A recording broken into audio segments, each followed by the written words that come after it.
Mangalmati students, today we will discuss about the new chapter test and measurement in sports. आपका chapter number 6 है। परसों आपको जो PDF भेजी थी और जो आज की पीडीएफ है, दोनों पीडीएफ के जितने भी टॉपिक है ये वीडियो उनको सभी को क्लियर करेगी। हमारा फर्स्ट टॉपिक है मीनिंग ऑफ मोटर फिटनेस। ठीक है, motor fitness is a person's ability to perform physical activities. Motor fitness refers to the potential of an athlete to perform effectively at his sports. यानी कि जो motor fitness है वो किसी भी व्यक्ति की जो फिजिकल एक्टिविटी होती है, जो शारीरिक क्रियाएं होती हैं, मतलब उनको करने की एलिजिबिलिटी होती है, उसको मोटर फिटनेस बोलते हैं। यानी कि हम ये भी कह सकते हैं कि मोटर फिटनेस से हमारा ये तात्पर्य हो सकता है कि किसी भी खिलाड़ी के द्वारा उसके अपने पसंदीदा खेल में जो उसका प्रभावशाली प्रदर्शन है, जो उसका मतलब इफेक्टिव जो उसका प्रदर्शन है, उसको करने की एबिलिटी, उसको मोटर फिटनेस बोलते हैं। ठीक है, नेक्स्ट इसी में दूसरा टॉपिक था ऑफर मोटर फिटनेस टेस्ट। ठीक है, ऑफर के नाम से इसमें एक फिटनेस टेस्ट है। In the beginning its name was AAHPER, American alliance for health physical education and recreation, but now it is now as AAHPERD. यानी कि जो ये टेस्ट है, ऑफर टेस्ट है, शुरू में इसका नाम ऑफर था, लेकिन बाद में इसको ऑफर्ड कर दिया गया। यानी कि इसमें डी जोड़ दिया। डी जोड़ने के बाद ये बना American alliance for health physical education recreation and dance. ये जो ऑफर टेस्ट है ये अमेरिका में बहुत पुराना एक व्यावसायिक संगठन है। ठीक है, उसके नाम पे चलता है। ये लगभग पिछले 50 सालों से जितने भी अमेरिकी मतलब स्कूल्स हैं, ठीक है, उनमें मोटर फिटनेस के लिए प्रयोग होता है। ठीक है, जो ये टेस्ट है, इस टेस्ट का जो पहला एडिशन था वो 1958 में पब्लिश हुआ था। फिर 1965 में इसमें चेंजेज हुए और उसके बाद 1975 में भी इस ऑफर्ड यूथ फिटनेस टेस्ट की बैटरी में बहुत सारे चेंजेज हुए। ठीक है, तो यानी कि पहले ऑफर था, ऑफर के बाद इसको ऑफर्ड कर दिया गया। फुल फॉर्म मैंने आपको पीडीएफ में भी दी है और मैं इसमें बता रहा हूँ, American alliance for health physical education recreation and dance. Next हमारा जो टॉपिक है वो है शटल रन। ठीक है, शटल रन कैसे होती है, मैं आपको इसकी वीडियो में आपको इसकी पिक भी मिलेगी, आपको पता चल जाएगा शटल रन कैसी होती है। और मैं वैसे भी आपको इसके बारे में बताता हूँ कि शटल रन को करते कैसे। इस टेस्ट में जो शटल रन टेस्ट होता है, इसमें क्या करते हैं कि 10 मीटर की दूरी पर दो सेम लाइन हम खींच लेते हैं। ठीक है, एक लाइन के पीछे 10 × 5 × 5 इंच के लकड़ी के दो गुटके एक ब्लॉक बना के उसमें रखे जाते हैं। ठीक है, फिर किसी भी खिलाड़ी को या किसी भी व्यक्ति को या विद्यार्थी को जो दूसरी लाइन है उसके पीछे खड़ा होना होता है।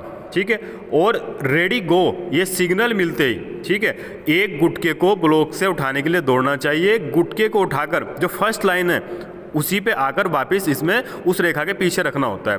फिर दोबारा से दूसरा गुटका उठाते हैं, उसको उठाने के लिए पीछे मुड़ना चाहिए और उससे भी पहले जो फर्स्ट लाइन है उसके पीछे रखना चाहिए। इसके लिए 2 ट्रायल्स होते हैं, ये काम हमको 2 बार करना होता है। अच्छा, ये शटल रन वाला टेस्ट है, ये होता किस लिए है, ये शरीर की फुर्ती और स्पीड मतलब इनको मेजर करता है। ठीक है, और ये परीक्षण जब होता है, ये टेस्ट जब होता है, जो बड़े बड़े ग्रुप होते हैं, ठीक है, उनमें तो जल्दी से और बहुत कम इक्विपमेंट्स के द्वारा किया जा सकता है। यानी अगर हमको शटल रन करानी है तो उसके लिए हमें बहुत ज़्यादा किसी इक्विपमेंट की जरूरत नहीं है, बहुत कम इक्विपमेंट में काम चल जाता है। और कितनी भी भीड़ हो, कितने भी ग्रुप्स हों, कितने भी लोग हों, तब भी जल्दी से इस टेस्ट को उनके बीच में किया जा सकता है। ठीक है, इसमें हमारा नेक्स्ट टॉपिक है मॉडिफाई पुशअप्स फॉर गर्ल्स। यानी लड़कियों के लिए जो मॉडिफाई पुशअप्स हैं वो कौन से होते हैं। सबसे पहले तो मैं आपको ये बता दूं कि पुशअप्स को जो हमारा शरीर का ऊपरी भाग होता है, ठीक है, उसके लिए ज़्यादा इफेक्टिव व्यायाम, ज़्यादा इफेक्टिव एक्सरसाइज इसमें माना जाता है। और सबसे बड़ी बात, पुशअप्स को कहीं भी किया जा सकता है। मतलब इसके लिए हमें कोई पर्टिकुलर जिम की ज़रूरत नहीं है या पर्टिकुलर किसी एक स्थान की ज़रूरत नहीं है, आप इसको घर में मतलब कहीं भी किसी भी जगह कर सकते हैं। अच्छा, पुशअप्स के फ़ायदे क्या है, ये हमारी मसल्स को स्ट्रॉन्ग बनाता है। ठीक है, लेकिन जो मॉडिफाई पुशअप्स है और जो पहले वाले पुशअप्स हैं उनमें कोई बहुत ज़्यादा मतलब डिफरेंट नहीं है, बहुत थोड़ा सा अंतर है। इस प्रकार के पुशअप्स को ना कोई भी व्यक्ति कर सकता है। इसे नी पुशअप्स भी बोलते हैं, यानी कि इसको घुटना पुशअप्स भी बोलते हैं। इसमें आपको मैं बता दूं कि लड़कियों का जो शरीर का ऊपरी हिस्सा होता है वो लड़कों की अपेक्षा कमज़ोर होता है। या ऐसे कोई लड़के मतलब ऐसे कोई व्यक्ति, ऐसे कोई खिलाड़ी जिनका शरीर का ऊपर का हिस्सा कमज़ोर है, ये जो मॉडिफाई पुशअप्स है ये उनके लिए किया जाता है। या कोई किसी दुर्घटना में, किसी एक्सीडेंट में किसी के शरीर का ऊपरी हिस्सा मतलब कमज़ोर है, किसी हाथ में कोई प्रॉब्लम है, तो ये मॉडिफाई पुशअप्स उनके लिए किए जाते हैं। सबसे कम स्थान में किए जा सकते हैं।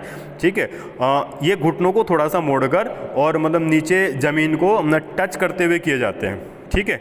इसे करने के लिए कुछ ज़्यादा कुछ नहीं करना होता, एक मैट होती है, मैट लेते हैं, मैट पे बैठे, ठीक है, और घुटने नीचे लगाकर हाथों से इसको बड़े आसानी से किया जा सकता है। ये हो गई आपके मॉडिफाई पुशअप्स फॉर गर्ल्स। जब मैंने आपको बताया कि नी पुशअप्स, आपको इसी से पता चल गया हो कि घुटना पुशअप्स कौन से होते हैं, नी पुशअप्स कौन से होते हैं, आप इसी को लगाकर इसके बारे में समझ सकते हैं। नेक्स्ट हमारा टॉपिक इसमें आता है फिर standing broad jump, standing long jump. इसमें क्या करते हैं कि जब कोई खिलाड़ी या कोई भी मतलब स्टूडेंट से जब स्टैंडिंग लॉन्ग जंप करता है तो अपने पैर में हल्का सा गैप रखता है, बीच में थोड़ा सा गैप रखते हुए वो कहते हैं जो टेक ऑफ लाइन होती है उसके पीछे खड़ा होता है। आपने लॉन्ग जंप पिट देखी होगी, लॉन्ग जंप पिट के पीछे जो टेक ऑफ लाइन होती है उसके थोड़ा सा पीछे खड़ा होता है, फिर अपने दोनों हाथों को क्या करता है वो आगे पीछे झुलाता है, ठीक है, और अपने घुटनों को थोड़ा सा मोड़कर जो लॉन्ग जंप पिट है उसमें जंप करता है, ठीक है। इसमें 3 ट्रायल्स होते हैं, जो हमारी सबसे अच्छी जंप होती है उसको रिकॉर्ड कर लिया जाता है, और जो जंप्स होती है वो फीट और इंच में मेजर होती है, ठीक है, उनका जो मेजर है वो फीट में और इंच में होता है। इसी को स्टैंडिंग लॉन्ग जंप बोलते हैं। इस वीडियो में आपको स्टैंडिंग लॉन्ग जंप की फ़ोटो भी आपको दिखाई देगी, आपको उस पिक से ही पता चल जाएगा कि स्टैंडिंग लॉन्ग जंप कैसे करते हैं। नेक्स्ट है हमारा पार्शियल कर्ल अप। इसको कुछ लोग पार्शियल कर्ल अप भी बोलते हैं, यानी कि अंशतः कर्ल अप, ठीक है। ये जो टेस्ट है ये एब्डोमिनल से संबंधित है, यानी कि पेट से संबंधित फिटनेस टेस्ट है। इसके लिए क्या होता है कि मतलब ज़्यादातर सिटअप्स करने होते हैं, हमें ज़्यादा से ज़्यादा सिटअप्स करने होते हैं, और ये जो टेस्ट है मतलब इससे जो पेट की मजबूत, जो पेट की स्ट्रॉन्गनेस है ना उसको, और जो एंड्योरेंस है यानी कि पेट की मजबूती को और सहनशीलता को मापा जाता है, ठीक है, इस टेस्ट से। इस टेस्ट को करने के लिए कुछ नहीं होता, मतलब ज़्यादा से किसी भी व्यक्ति को कमर के बल लेटना होता है और अपने घुटनों को मोड़ना होता है, और ये ध्यान रखना चाहिए कि पैर किसी बाजू का सहारा न ले, बाजू को घुटनों पर बिल्कुल हम हल्की अवस्था में रखें और धीमी गति से कर्ल अप करें, और तब तक करते रहें जब तक कि हमारे जो शोल्डर है वो मैट तक ना आ जाए। एक कर्ल अप 3 सेकंड में कंप्लीट हो जाना चाहिए, ये ध्यान रखिए। जब भी हम इसका टेस्ट दें तो हमारा जो एक कर्ल अप है वो 3 सेकंड में पूरा हो जाना चाहिए। अब हमारा नेक्स्ट टॉपिक है इसमें 600 मीटर रन वॉक, ठीक है। जो हमारी 600 मीटर रन वॉक है ये क्या है कि ट्रैक पे की जाती है, ठीक है। एक ट्रैक होता है, पर्टिकुलर ट्रैक होता है, उस पर होती है। किसी फुटबॉल के ग्राउंड में भी हम इसको कर सकते हैं, या सिर्फ 600 मीटर रन वॉक के उद्देश्य से ही, ठीक है, हम एक मतलब ट्रैक तैयार करते हैं, फिर ये उसमें इसका आयोजन किया जा सकता है। इसमें क्या होता है कि जो व्यक्ति होता है, खिलाड़ी होता है, ठीक है, वो क्या जो हमारी फर्स्ट लाइन होती है, जो स्टार्टिंग लाइन होती है ना, उस लाइन पर खड़ा होकर स्टार्ट की पोजिशन लेता है, और रेडी एंड गो के सिग्नल पर व्यक्ति जो 600 गज की दूरी है, जो 600 गज या 600 मीटर रन वॉक है, इसके लिए दौड़ना शुरू करता है। वैसे तो इसका रूल्स ये है कि व्यक्ति बीच में चल भी सकता है, अगर वो नहीं दौड़ पा रहा है तो वो इसमें चल भी सकता है, लेकिन इसका जो लक्ष्य है उसको जितनी भी दूरी है यानी 600 मीटर की दूरी को कम से कम समय में पार कर लेता है, और उसको उस समय की जो सूचना वो दे दी जाती है। और इस दूरी को पार करने के लिए जो लिया गया समय होता है वो मिनटों और सेकंडों में होता है, ठीक है, यानी इस दूरी को पार करने में जो समय लिया जाता है वो मिनटों में और सेकंडों में मापा जाता है, ठीक है। ये हो गया हमारा 600 मीटर वॉक रन। जब आप बुक में देखेंगे तो बुक में भी इसकी पिक भी है और इसका ट्रैक भी है, आपको समझ आ जाएगा। आज की वीडियो में भी इसका ट्रैक भी मिल जाएगा और फोटो भी आपको मिल जाएगी, ठीक है। नेक्स्ट हमारा है सिट एंड रिस्ट टेस्ट, ठीक है। तो जो हमारा सिट एंड रिस्ट टेस्ट है ये 1950 से स्टार्ट हुआ, नहीं, जो हमारा सिट एंड रिस्ट टेस्ट है 1952 में वेल्स और डिलन नाम के 2 व्यक्ति थे, उन्होंने विकसित किया था। वेल्स और डिलन, ये नाम दोनों याद रखना। ये जो टेस्ट है ये कमर के निचले भाग तथा घुटने के पिछले भाग की जो मसल्स होती है ना उनकी फ्लेक्सिबिलिटी को मेजर करता है, समझ गए। ये टेस्ट जो कमर के नीचे का भाग होता है मतलब और घुटने के पीछे का भाग जो होता है उनकी मसल्स की फ्लेक्सिबिलिटी को मेजर करता है, ठीक है। और ये जो टेस्ट होता है ये स्थान की प्रगाढ़ता यानी कि उनको मापने तथा कमर की जो अग्र कुब्जता होती है या पेट के आगे की तरफ जो झुकाव हो जाता है या कमर के निचले हिस्से के जो दर्द, उसमें जो दर्द होता है, ठीक है, उनको बताने के काम आता है, ठीक है। जब इस टेस्ट को करते हैं उससे पता चल जाता है कि शरीर के उस वाले हिस्से में दर्द है कि नहीं है। ये हमारा दोनों PDF के आज तक के हमारे जो टॉपिक हैं वो कंप्लीट हो गए। लास्ट हमारा था सिट एंड रिस्ट टेस्ट, इससे पहले हमारा था 600 मीटर वॉक टेस्ट हो गया, पार्शियल कर्व अप हो गया, ठीक है, स्टैंडिंग ब्रॉड जंप हो गई।